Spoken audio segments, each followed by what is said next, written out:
हैं। यही कारण है कि मैं हमेशा आपसे मिलने के लिए उत्साहित रहता हूं, ताकि आपके अंदर की ऊर्जा से हम सब भी कुछ प्रेरणा ले सकें। साथियों, आतंकियों ने पहलगाम में धर्म पूछकर हमारे निर्दोष लोगों को मारा।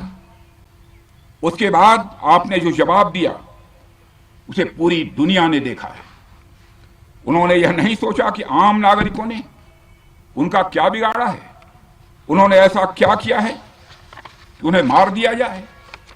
पर मैं यह कहना चाहूंगा, आतंकियों ने भारतीयों को धर्म पूछकर देखकर मारा, धर्म पूछकर मारा, तो हमने आतंकियों को उनका कर्म देखकर मारा है। उन्होंने धर्म देखकर बेगुनाहों की जान ली, यह पाकिस्तान का कर्म था। हमने कर्म देखकर उनका खात्मा किया, यह हमारा भारतीय धर्म है। एक रक्षा मंत्री के रूप में मुझे आप सबको बेहद नजदीक से वर्षों से जानने का और समझने का अवसर मिला है। मैं आपके साहस और पराक्रम को तो जानता ही हूं, साथ ही साथ पहलगाम जैसी घटना के प्रति आपके गुस्से को भी मैं अच्छी तरह जानता हूं। साथियों, मुझे पता है कि पहलगाम के बाद आपके अंदर गुस्सा था, पूरे देश के अंदर गुस्सा था। मुझे पता है कैसा महसूस होता है जब धमनियों में बह रहा रक्त बेकाबू होने लगे। और मुझे इस बात की खुशी भी है कि आपने अपने गुस्से को सही दिशा देते हुए बड़ी बहादुरी और सूझबूझ के साथ पहलगाम का बदला लिया है। रही बात पाकिस्तान की, तो उसकी बात ही क्या करूं आपसे। वह देश तो मांगते मांगते अपनी जहालत से एक ऐसी हालात में आ गया है कि उसके बारे में यह भी कहा जा सकता है कि पाकिस्तान जहां भी खड़ा होता है वहीं से मांगने वालों की लाइन प्रारंभ हो जाती है। अभी आपने सुना ही होगा कैसे वह फिर एक बार इंटरनेशनल मॉनेटरी फंड IMF के पास कर्ज मांगने गया। वहीं दूसरी तरफ हमारा देश है कि हम आज उन देशों की श्रेणी में आते हैं जो IMF को फंड देते हैं ताकि IMF गरीब देशों को कर्ज दे सके। ऐसी स्थिति में हमारा यह भारत है। रामचरितमानस में स्वामी तुलसीदास जी ने लिखा है, जहां सुमतितः संपत्ति नाना, जहां कुमतितः विपत्ति निदाना। यानी जहां सुमति होती है, अच्छी नीतियां होती हैं, वहां सुख और समृद्धि होती है, और जहां कुमति होती है, बुरी मति होती है, केवल दूसरों के हित की भावना होती है, वहां तरह तरह की विपत्तियां स्वाभाविक रूप से आती ही हैं।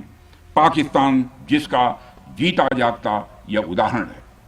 साथियों, भारत के बारे में पूरी दुनिया यह बात जानती है कि हमने हमेशा शांति को प्राथमिकता दी है।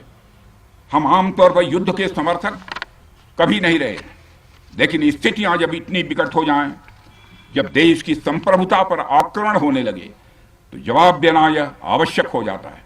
राष्ट्र कवि रामधारी सिंह दिनकर जी की पंक्तियां आपके सामने रखना चाहूंगा। रुग्ण होना चाहता कोई नहीं, रुग्ण होना चाहता कोई नहीं, रोग लेकिन आ गया जब पास हो तिक्त औषधि, कड़वी औषधि। तिक्त औषधि के सिवा उपचार क्या, शमित होगा वह नहीं मिष्ठान्न से। यानी कोई बीमारी अगर लग जाए तो वह मिठाई से दूर नहीं होती है, उसके लिए कड़वी दवा ही काम करती है। इसलिए आतंकवाद जैसे रोग के लिए भी ऑपरेशन सिंदूर जैसी दवा की बड़ी जरूरत हो गई थी। साथियों, पूरे देश में हमारी सेनाओं को और हमारे सैनिकों को एक सम्मान की दृष्टि से देखा जाता है।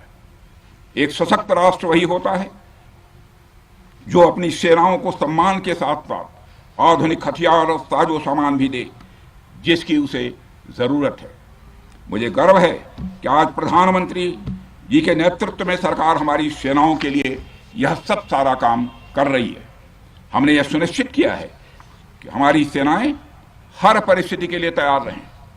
और मैं यहां पर army chief general Upendra Dwivedi ji को भी बधाई देना चाहता हूं, क्योंकि बार बार मेरी चर्चा होती रही है और बार बार मैं यह पूछता हूं कि जो भी आवश्यकताएं हैं उन आवश्यकताओं को पूरा करने के लिए हम पूरी तरह से तैयार हैं।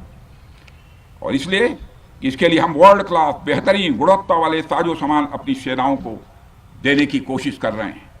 आज आधुनिक राइफल्स, मिसाइल डिफेंस शील्ड और ड्रोन्स जैसी नई पीढ़ी के कई इक्विपमेंट को तेजी से भारत में ही बनाया जा रहा है। साथियों, इसके अलावा सीमावर्ती इलाकों में हमने जो काम किया है वो आप सब देख रहे होंगे। आज एलएसी और एलओसी पर भी कनेक्टिविटी है, वैसी पहले शायद कभी नहीं थी। हमने हर स्तर पर यह दिखाया है कि हमारी सरकार केवल युद्ध भूमि पर ही नहीं बल्कि व्यक्तिगत रूप से और पारिवारिक रूप के साथ अपने सेना के जवानों के साथ खड़ी है। साथियों, अंत में एक बार फिर आप सभी को आपके शौर्य और पराक्रम के लिए हृदय से हार्दिक बधाई देता हूं। मैं आपको यह आश्वासन देता हूं कि हमारे प्रधानमंत्री जी के नेतृत्व में देश की सरकार और देश की जनता हर कदम पर, हर स्थिति में आपके साथ कंधे से कंधा मिलाकर खड़ी है। मुझे पूरा विश्वास है कि आपके सहयोग से हम इस पूरे क्षेत्र में आतंकवाद का समूल नाश करेंगे ताकि कल को कोई भारत की संप्रभुता के खिलाफ आंख उठाने की हिमाकत न कर सके। इसी आशा और विश्वास के साथ आप सबके शौर्य और पराक्रम की सराहना करते हुए और आप सभी को अपनी हार्दिक शुभकामनाएं देते हुए अपना निवेदन समाप्त करता हूं।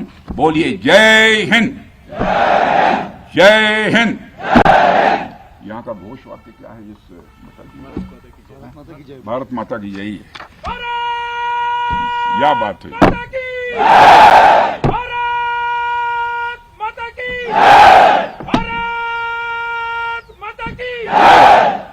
बहुत अच्छे।